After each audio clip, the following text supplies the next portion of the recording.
Artificial intelligence can protect your family. Trust me. AI, or artificial intelligence, is in the news all the time these days, and for good reason. It's useful, it's becoming a major part of a lot of the software and even the hardware that we use when we use our phones and websites and our computers and our televisions and everything. But it's easy to think of one certain type of thing when we think of artificial intelligence. All access inquiries to your supervisor. Let's pray to God this works. Skynet defense system now activated.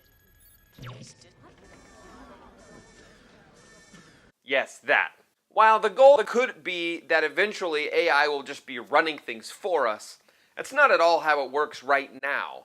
In reality, artificial intelligence still needs a lot of human interaction in order to function properly.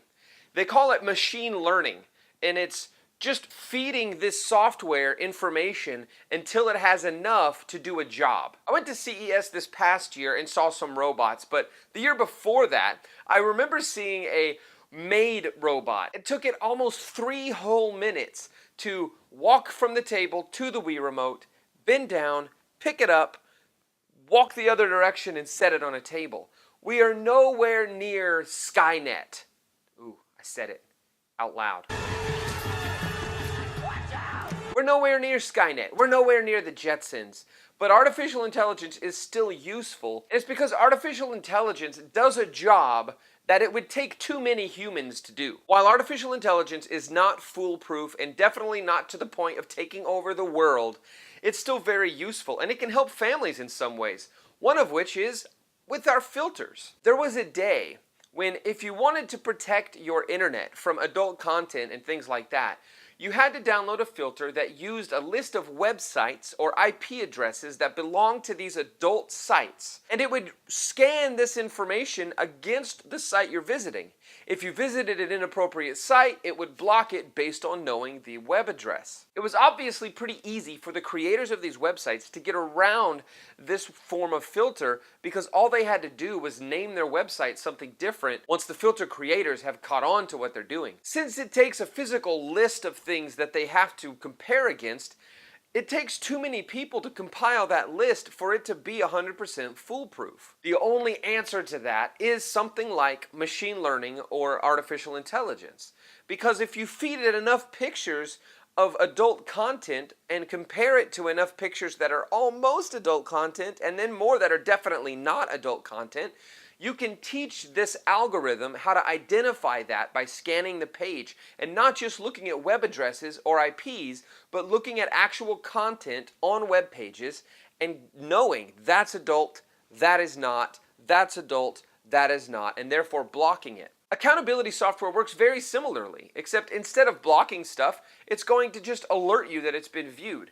Software like Accountable to You is perfect for that. Something like Bark, which scans messages. And the AI has learned the difference between, oh my gosh, I'm going to kill you, you're crazy, or you're in danger, I'm coming to get you.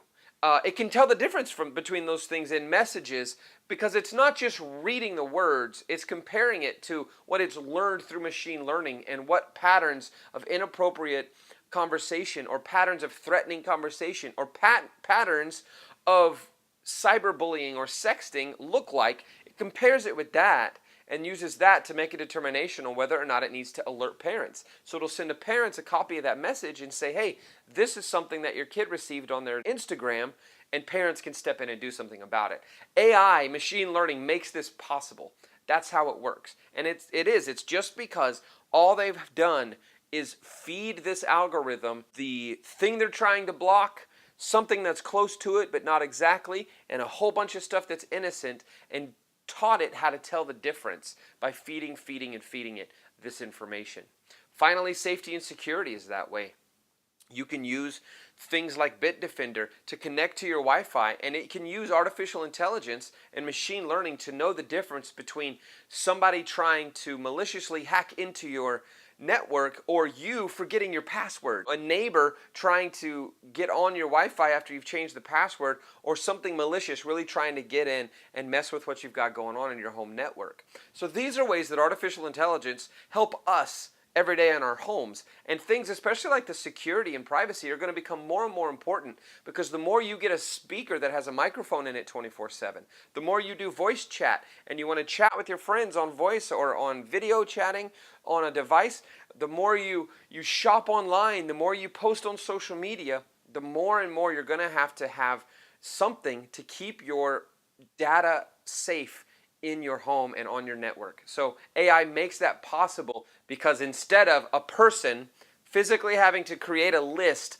of what is not safe and what is safe, this AI can take the stuff it's learned, apply it to your system, and help keep you safe. So that's how AI can keep families safe. I don't think we're going to get taken over by it anytime soon.